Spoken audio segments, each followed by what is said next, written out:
if you care very deeply about those things, then like, awesome, let's go. But if you don't, that's okay. Like, here's other resources that you could have.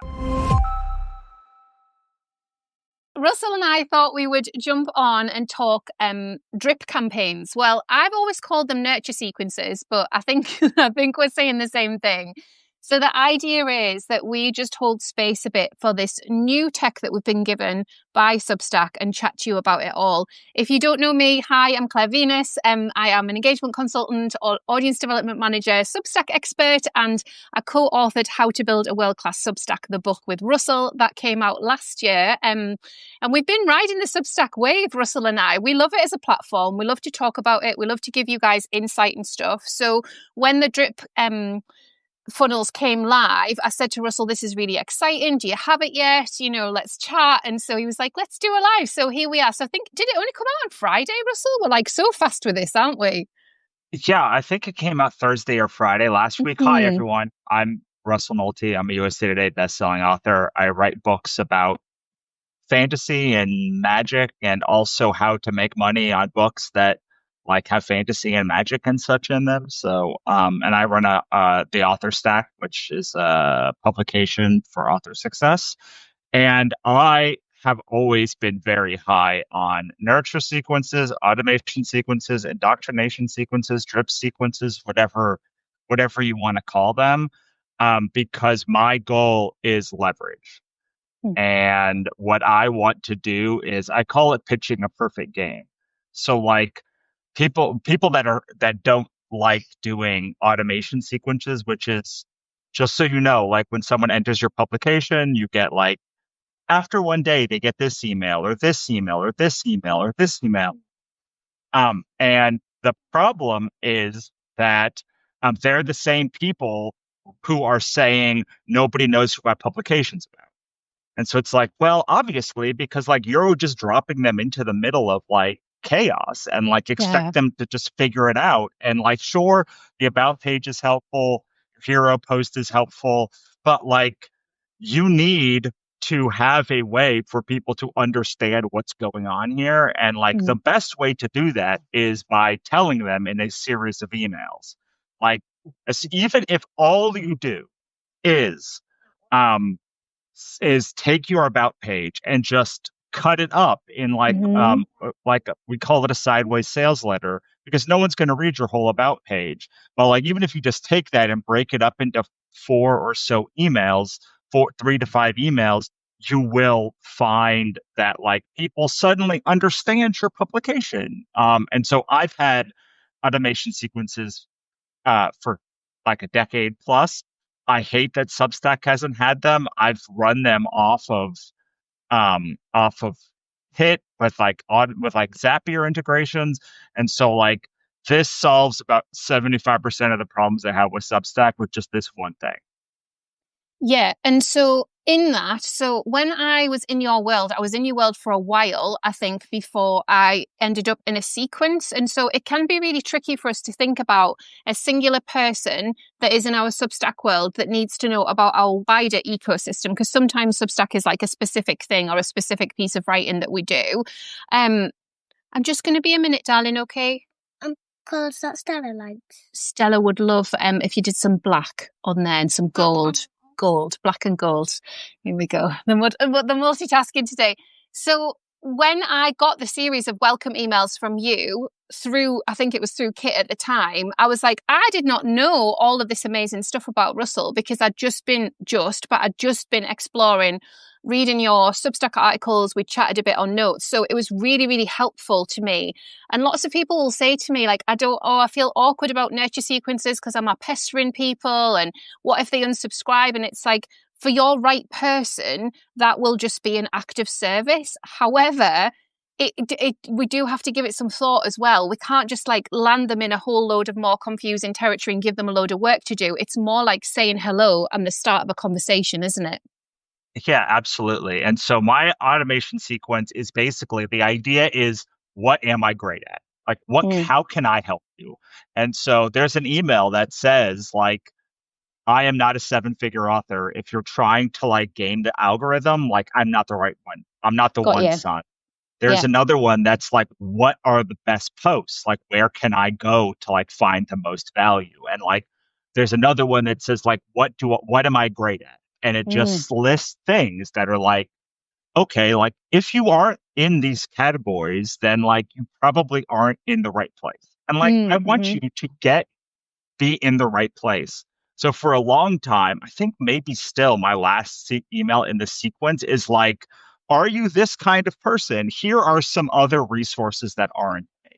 Are you at this point in your career? Then maybe you should be like with this person. And like it actually like links out to like dozens of other resources and other creators. You're one of them. Who's like, if you want to dominate on Substack, like go talk to Claire or Christy or like one of these people. And so like what you're trying to do is give people footing. So that when they get into your ecosystem and they start reading your posts, they know what your point of view. They can be like, okay, I understand the history of this, so I can get the most value from it. And I can know I'm in the right place. And honestly, like I can give you space to like, maybe I don't agree with this point, or like maybe I don't like this thing you're saying, but like I know what your overall point is. And so maybe I'll like give the first half of your article more grace to get to the bottom of it. And what that's what I think a good indoctrination sequence or a good drip sequence is trying to do. It's trying to say, okay, you've known me for one day and like you found me on some article, but like, let me go back and tell you my history. Let me tell you what I'm focused on and where my point of view comes from and where we're going. Yeah. Yeah, I love that. And for me, one of the things that I've seen massive success with since I set up a nurture sequence, so I have a Zap that then zaps to Podia email via Google Space. It was like a whole thing. It cost me a lot of money to set up. Worked with a brilliant person on it because I do not have that brain. But one of the things I wanted to do was explain a bit more about what Substack is and how people can manage their Substack account. Because I don't want to talk about that stuff with anybody. And I knew from the bestsellers chat that lots of us with bigger audiences have a lot of those conversations, which just become very wearing actually on us because we want to be showing up and writing the articles, hosting the classes if that's what we're doing the work, and not explaining how to navigate Substack and how to find things. So there's a little bit of a job that we can do, a piece of a job that just helps people to understand how to manage their account. So I'll just use a /account and then say, if you go to this Sparkle on Substack /account, it'll take you to the place where you can manage your account, manage the sections if you want to toggle any sections on, all of that good stuff. Also, people don't know that they can pause. So because I run a membership model on Substack, like paid newsletter is easy. It is so easy compared to a paid membership. People who pay into a membership expect a lot. And so even though they might have only paid you £10, £20, $25, whatever it is, they could take up a lot of your time, and we're only one person. So in order to scale sustainably and have people feel held as well, you have to sort of say to them, okay, like Russell said, here's the A to Z. Here's a beginner's course. Like I give all of my paid subscribers a beginner's course that drip feeds over 4 weeks. So they can literally be drip fed the lessons and then get a bit of a firmer footing.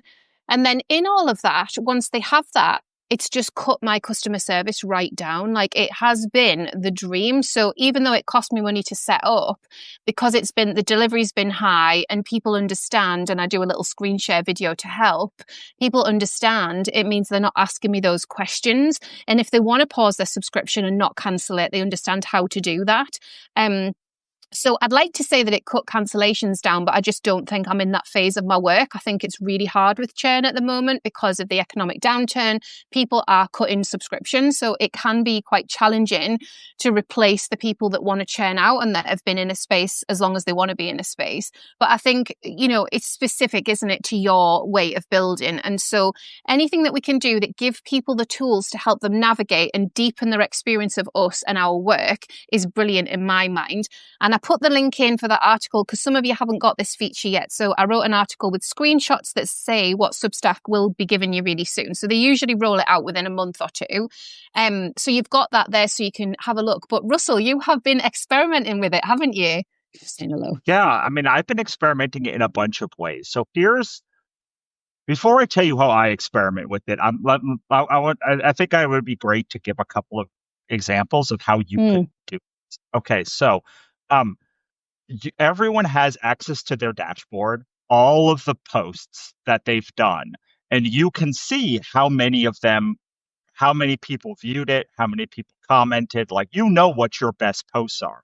So even if you just write 3 emails with like, hey, here's one of my best posts. Here's my other best post. Here's another best post. Like that could be your whole sequence. You could say the first one could be like, hey, how are you doing? I'm glad you're here. If you have any problems, go to our hero post. I'll have the index, blah, blah, blah. And then say at the bottom, I'm going to take a little bit of time in the next couple of days to show you some of our best posts. Yeah. And so some of the things that people have resonated with the most. And the ones that I think give you a great breadth of like the knowledge that you're going to get here. So that's one. A second one is people think. So there is an expectation how books were taught. Book marketing was taught for a long, long time. Made the assumption that by the time somebody came to your book, they already knew about you. And I've always thought that was a really bad way of thinking about it because, like, Stephen King sells 100 million books. There's 8 billion people in this world. There's whole countries that probably don't know who Stephen King is. And so making the assumption that someone's going to come to my work and know who I am is probably not that's probably not going to happen, especially at the beginning of your career. So one of the things I teach authors to do is make a case for your book. And that is, why should somebody fall in love with it? So that's like, here is the genre. Here are the characters. Here's why I made certain decisions. Here's the theme. So like you could do that, whether it's a fiction Substack or for your nonfiction. Like these are the themes we talk about. If you go to my hero post and my automation sequence, it says the same thing, which is the author stack tries to give you agency in a world that is determined to take it away from you. And so like that is literally all of my work, fiction and nonfiction, is about that thing. And so when someone comes to my publication, I want them to know that my publication is about giving you agency. If you were looking to have a bunch of relatable posts that like make me look silly, or like if you're looking for like inspiration, like I'm not the one, son. I am going to give you a bunch of tips, tactics, mindset tricks that are going to help you get agency and autonomy and like be able to have a career or a life that is like in your control. And if you don't care about those things, if you care very deeply about those things, then like, awesome, let's go. But if you don't, that's okay. Like, here's other resources that you could have. Yeah, and I love that reconfirmation in your work. So I've not heard you articulate it like that before, I don't think, but that clarity was just like, bam, like, of course, that's what you do. That's incredible. Like, I love that clarity about it. And sometimes it takes a while for us to get to that so that we can clearly signpost that and know. And then the drip sequences become easier because we're just reconfirming that overarching, this is what I'm going to help you do. This is what I'm going to inspire you to do. This is what you're going to find here. So it's all of that kind of gorgeous stuff.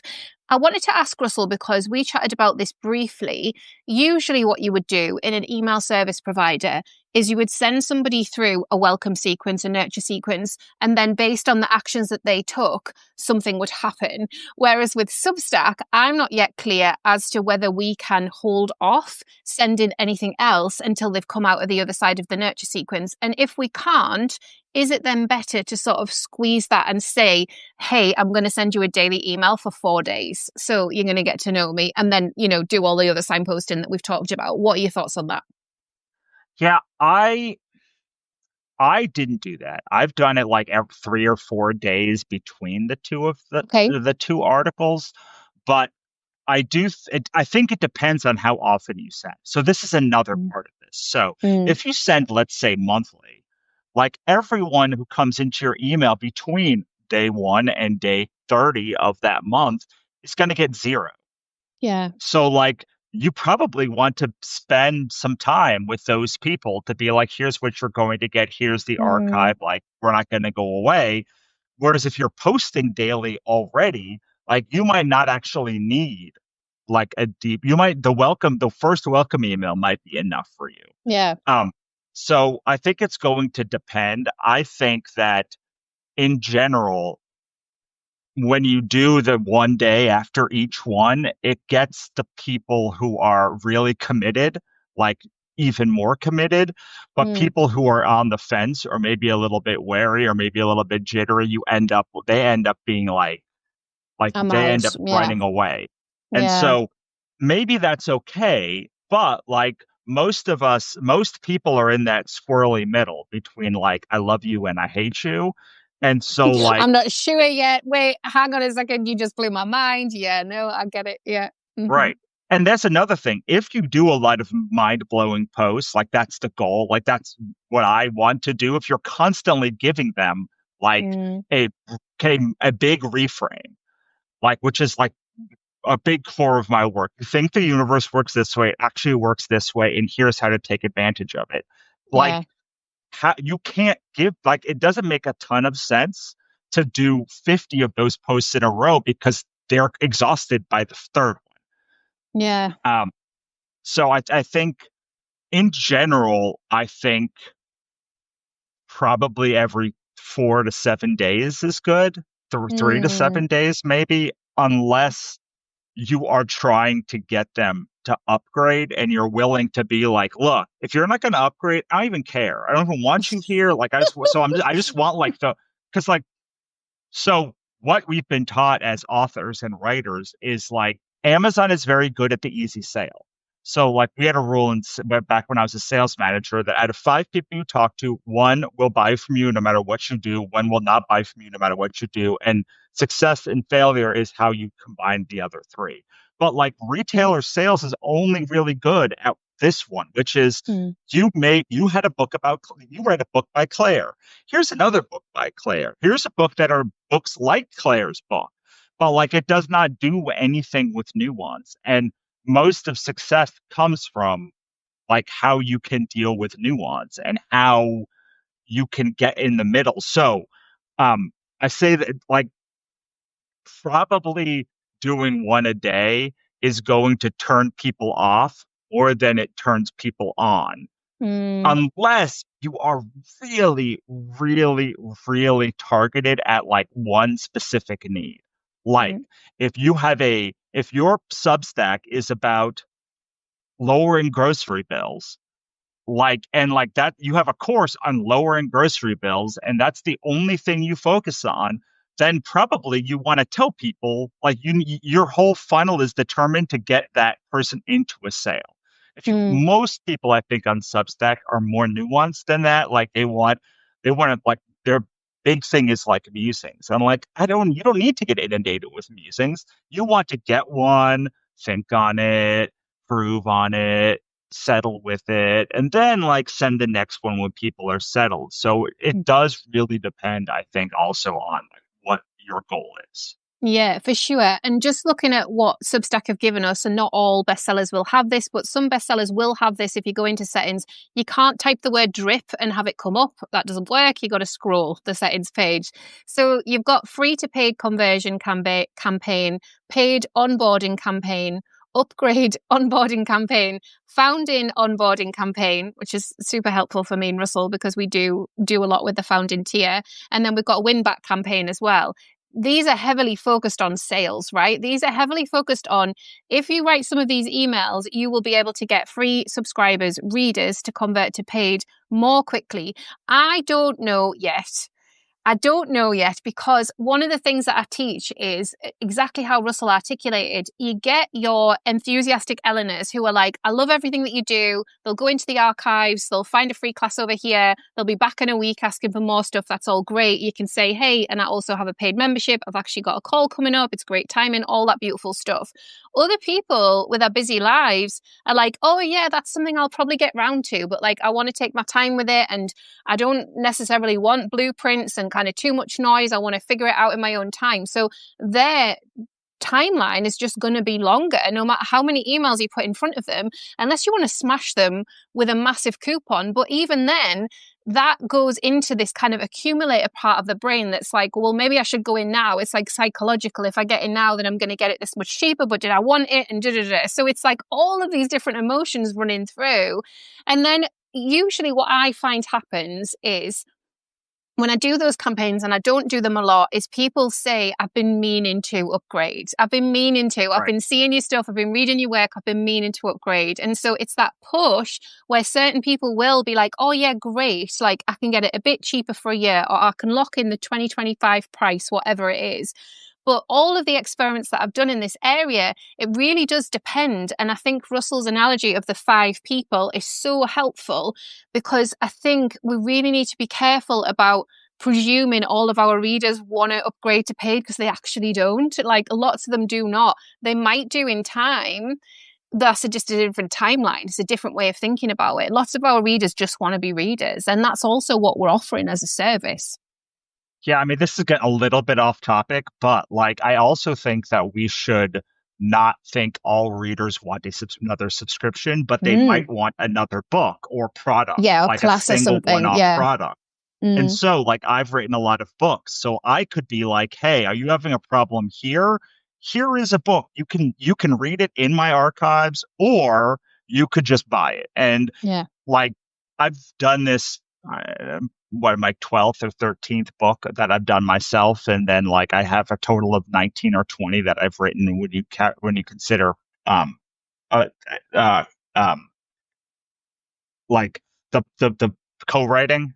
That's the word I was looking for. That's the one, yeah. And like I can tell you that like the people that buy the subscription often buy the products, but there's a ton of people who buy the books who have never, even though if you look at my archive, if you look at my resources page, there is just a trove of information that ranges from like books to the masterclass we did to a digital bot that like has been trained on all of my work exclusively that you can interact with. And like, still people would rather have the one-off product of a book, because psychologically they don't have to ever pay for that book again. That is the thing now. So I also think there's a method. So one of the way I think about books is a lot of my books come from the archive. And like, I have a book on capitalism, I have a book on publishing, I have a book on author ecosystems. All these were like based on archive stuff from the author, from the thing. And how I will now bring this back to drip campaigns. If there is a thing that you are focused on, then it behooves you to make that case. So like I had a whole drip sequence just about the capitalism book, which is like, hey, this is why you should care about this book. Here's the articles that it came from. Here's the themes that it comes from. The same with the publishing book. The same with my fiction as well. And then you have this little section on your website that you can make a section that's like, hey, are you here for capitalism stuff? Because I have a whole like series of articles on this topic. It doesn't have to be a book. And you can make that case in a drip sequence a lot easier than you can in just like one post. Because now, even though I run Capitalist, which is my founding member tier, like I don't talk about capitalism nearly as much as I did during that time when I was writing it, thinking about it, going back and forth in it. And I don't talk about how publishing is broken now nearly as much as I did before. Those were cases I had to make so that people could get to the case, which is like how to be happy and a successful writer at the same time, which is the thing I've always cared about, but I couldn't make that case until I made all these other cases. Does that make any sense at all? Yeah, it really does. And holistically, this is where I got to, because my ecosystem takes people on a journey. And because I found that Substack was a great starting place to express long form again, monetize at the lowest level. So, low ticket, subscriptions, even though subscriptions can also be a slog. Like, it is low ticket. So it's an easy way in for an entrepreneur. And then people move through and then finish in the Substack for Business course. And the reason that people finish in the Substack for Business course is because people then realize, okay, if I am not an author with hundreds of thousands of subscribers, I will not then be a well-paid author, or I'll not then be a well-paid Substacker. Like, you do need the volume of readers and people on different places within their journey to monetize and make a part-time or a full-time living from that, one that feels really good to you, because obviously there's a lot with mindset with the subscription model. So the business of your Substack, my course, really helps hold them in this model of, okay, if we're doing long form, because we love it, if it exists in podcasting and articles, what else are we doing? So in the same way that Russell and I approached the Substack book, and we were like, okay, like, we're going to pull from all of these articles and we're going to make it work within both of our tone of voices, and we're going to make it so that it works really well for beginners, but there's all the deep dive stuff. It feels like we can take people on that journey and say, hey, if you want to be in my world for a little while, like, if you've got some time, there are all of these different places. Whereas sometimes I meet entrepreneurs and business owners who are like, I just need that business course, Claire. Like, Substack is great and all, but like, don't take me through the whole beginner sequence and get me to Creatively Express. Like, I've done all that stuff. I've been doing it for 20 years. Just tell me how it works with my business. So I really like being able to position myself in those different ways as well, where I can be open-hearted to the beginners, spend time with the creative expressionists and say, yes, isn't it beautiful to be able to self-express, but also support the business owners to not burn themselves out. And I think with drip campaigns, we do get to share some more of that nuance, because we've got time to build up that picture with people, whereas one welcome email, it would be really difficult to get that across, right? Yeah, absolutely. I see several questions about like actually showing a drip sequence. So I'm just going to turn this around. I was listening to you, but I was also trying to pull up this drip sequence. And this is the only way I can think to do it currently. So I'll put the link in as well. That's awesome, Russell. Thank you. I'm going to show this win back campaign first, because it shows, even though the idea is, no, I don't want that. Okay. That even though the idea is, here we go. The idea is winning somebody back once their subscription ends. So you can see, here's the trigger. There's a wait of 30 days. So someone has stopped being a paid member. You can only go up to 30 days, I believe. Yep, up to 30 days. But then look at this email that I send. It's very short. It just says, hey, you canceled your subscription. Are you still okay? Hope you're all right. Like, here's a book to download. So like, it's like, yes, this is the thing that they say you should do, like to do a win back campaign. I don't actually care about a win back campaign in that same way. Got you. So now it's been 2 months and it says, hey, it's been a bit. You still all right? Everything okay? Like, can I help you in some way? That's literally the whole email. There's not even a link to like rebuy in here. I just like, if you just reply like to a me check-in. Yeah. And honestly, so so I'll show you another one if I can. Is it going to bring me to the right place? I hope so. Okay. So the idea of, come on, man. The idea of the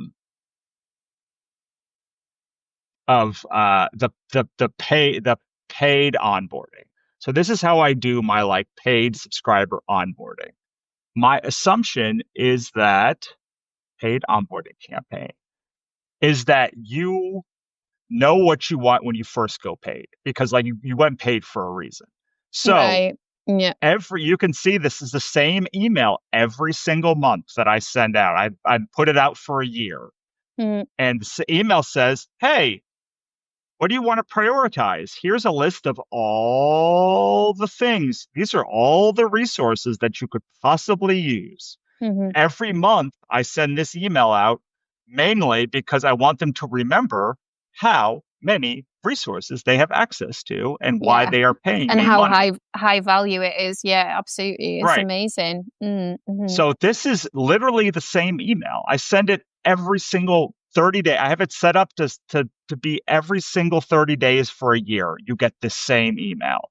Yeah. And I don't have the you can I like doing one every quarter. That's a little bit different, but um you don't have the option here now. So it's not perfect. And then you probably want to see the free to paid conversion campaign because this one is each email is unique. So, first email that they get is, "Hey, welcome. This is something that this is a best practice that you should do. Ask them to reply with something and put it in your priority inbox." These two things are pretty important. And then I just kind of take them through. You have a thing called a happy compass. This is where all of our stuff is between. Here is the most important resource, which is this framework that we've done. Then, so it's just like, hey, here's your footing. Then I share with you the path of why you should why you should consider joining a paid subscription. Here's all the options that you have. Here's all the resources. Here's when you would use them. Do you want to upgrade to a 7-day free trial? And it goes on like that for a couple more emails. But the idea is basically most of this stuff is our information that you can find on my about page and or my hero post.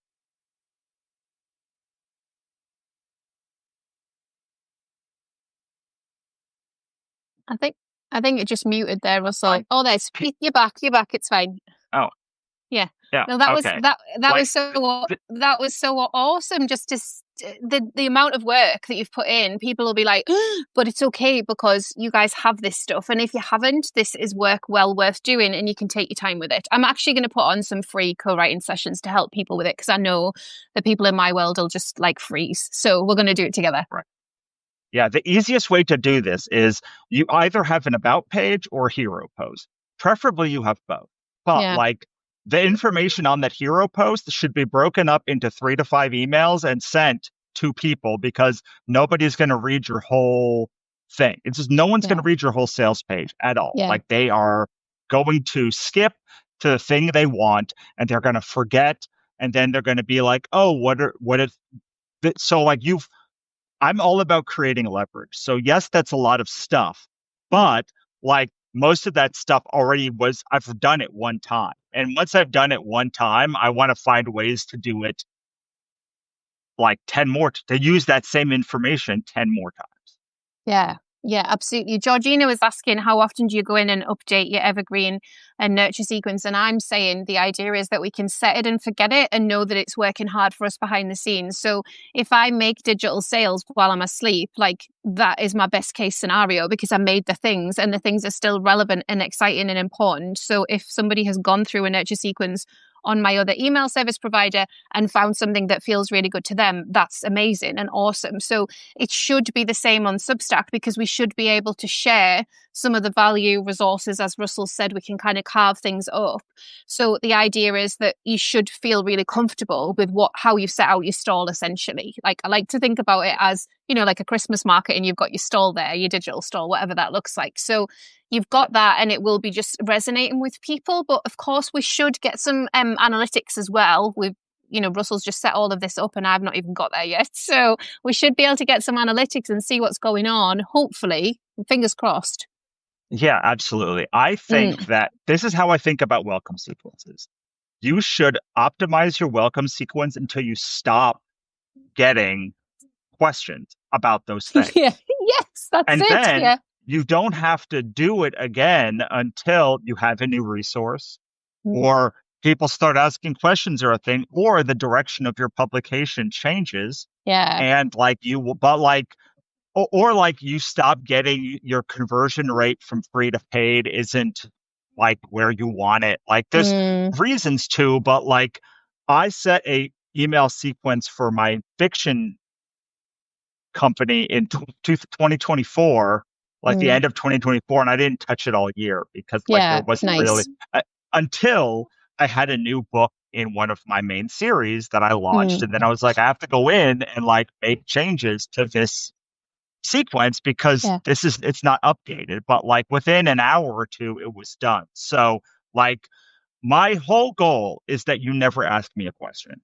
Like I want you to find the thing you want. If you have to reply to me or like, ask me questions like beyond like this is my biggest block or like then like I feel like I have failed in my ability to set up an intuitive publication. And so like the welcome sequence is a way to get people onboarded without them asking the same question 900 times. And I probably wouldn't make a change until you get the same question 3 times at least. But like it ends, you are probably going to be able to get most of this done, as I said, in the hero post, and your welcome sequence is going to be a lot of overlap. So like, Claire, I'm very confident that if you went to your hero post right now or your welcome page, you could set up one of these sequences in 50 because you've already done the thought, all of the thoughts done. And this is one of the things that I constantly have to show people, whether it's Kickstarter, Substack, whatever the thing is. Like once you have to do the thinking one time, no matter what, like the thinking has to be done once, but the effort can be then broken up across dozens and dozens and dozens of. Yeah, I absolutely love that, Russell. And it's so true. I think if we do step into overthinking in any sort of way, you've got a ton of resources on mindset as well. And I think sometimes it can feel just a bit alien. You're like, wait, who is this person and how are they receiving it? And people, sometimes in my world, people get more secure if they can have more conversation first. So if you are just starting out and you're feeling like, I just need some feedback, like I need to understand if this is resonating, then we have the notes tool. You know, you can chat to people on notes. You can invite conversation. Like I've always invited conversation with my welcome email. It's something that I do. And in the last year on Substack, it's just totally nosedived. Like nobody replies, you know, and that's fine. Like not nobody, but very rarely do people reply. But there is this piece of that I talk about in terms of breaking the fourth wall. So if you are at the start of your journey, you want to be aiming to break the fourth wall because you'll learn more about your reader if you do. If you're still second guessing, is this good enough? Is this going to give them everything they need? How's this going to be? It's harder. Whereas if you know, okay, these are the questions, like when I set up my A to Z, Christy did it for me. That just solved like 99% of my problems. It was like, okay, people don't know how to search Substack. I can tell them how to search Substack, or I can just make an A to Z, which makes it much easier. Like it's like they just missed that little search icon or something. So A to Z is like so obvious, isn't it? But that is linked in like every place possible, and it will be linked in the drip emails as well. So it's things like that, isn't it? And just unpacking it so that you feel like it's an opportunity for connection. It's an opportunity to speed up the timeline, the nurture timeline, so that people are receiving more about you and more about where they can find your work within Substack, but doesn't have to be. You know, you can utilize this to take them into other places as well. And it should give you some more data and help you to understand. There's no way we can build big audiences online if people constantly ask us questions. Like there just isn't. Me and Russell have been there. It's deeply unpleasant when it hits like a tipping point, deeply, deeply unpleasant because it's like, oh my goodness, like I'm just in my laptop like all of the time. So we have to have boundaries around that stuff. So the expansiveness of being able to hold a version of ourselves that drips through in lovely emails and hopefully increases open rates. I'm hopeful it will, because people will obviously have that connection to us and the deliverability should be better. These are all things I'm banking on. I just think it's a wonderful thing and we've wanted it for so long. So we're very pleased, but don't get yourself overwhelmed. Read more of Russell's resources. Watch our masterclass together, The Secrets of Substack Bestsellers, because we do talk about holding more in that and we talk about the holistic, being business owners, being Substackers as well. And if you want to come along to those classes where I am just literally going to set up, okay, like we're going to do some writing together. This is the way that I'm going to approach it. And then we're just going to body double and get the stuff done. But Russell's right. It shouldn't take too long. We're not going to overthink it. Promise. Yeah. Like I say, my friend told me that one of the things that I said to her recently, like really affected her when she was setting up her web store. So the thing is like, what can I do in one day? How can I make this done in one day or 1 hour? Because like, once you when you if you're like, oh, I have an hour, like the next hour could be the thing that you. But the one thing that I will say when we before we get off here is a parable maybe.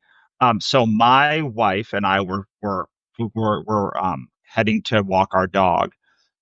We do that every Saturday, like by the ocean, and she was talking about how she was working with a company to like build their framework for writing nonfiction articles. And I was like, it's literally my entire life, dude. And she's like, well, like, okay, how do you do it? And I was like, okay, well, like I do have a framework for this. And then that became like an 8,000 word article or something like that, Okay. that then she can like, people can use. So like, I say that because again, these welcome emails, these emails can be things that you're like, wow, that was a really good response that I made to like this thing. Or like you can even look up Quora about like your topic and look at like what the things that people have the biggest questions on.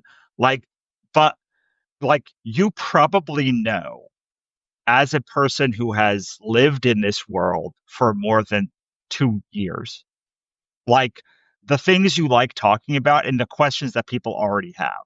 So you can just say, okay, what are the questions I get asked the most, and how can I do one thing? How can I make an email that answers this question so people can find what they're looking for? And those can become those posts. You can make those as posts, then those posts could become a welcome sequence. But like you have your just because you're starting a publication, let's say today, doesn't mean you haven't been thinking about this topic a lot. And you're probably been responding to similar questions about the things that have happened in your life and other people's lives, how these things connect. You probably know the things that like people need to know before they really get what you're trying to say. And your job with the welcome sequence is to say, okay, assume that you don't know anything about me. All you did was boop on my publication and click subscribe. How can I make sure in 3 to 5 emails that you can go from, all right, man, I'm ready to make a change, or yeah, man, this is exactly me, or like, yeah, like how can you turn somebody from not knowing who you are into an advocate and evangelist for you without, and make sure they don't have to keep asking you questions about the same topic. I love that. And I love the simplicity of it as well. I think it will resonate for a lot of people. I know a few people are planning on catching the replay, so I'll post that into my live chats section over at Sparkle and Substack. And I just want to say thank you to Russell for sharing his brain, turning the screen around and really helping us get into it, because this is decades worth of experience and we've just like had that from Russell. So I'm really grateful.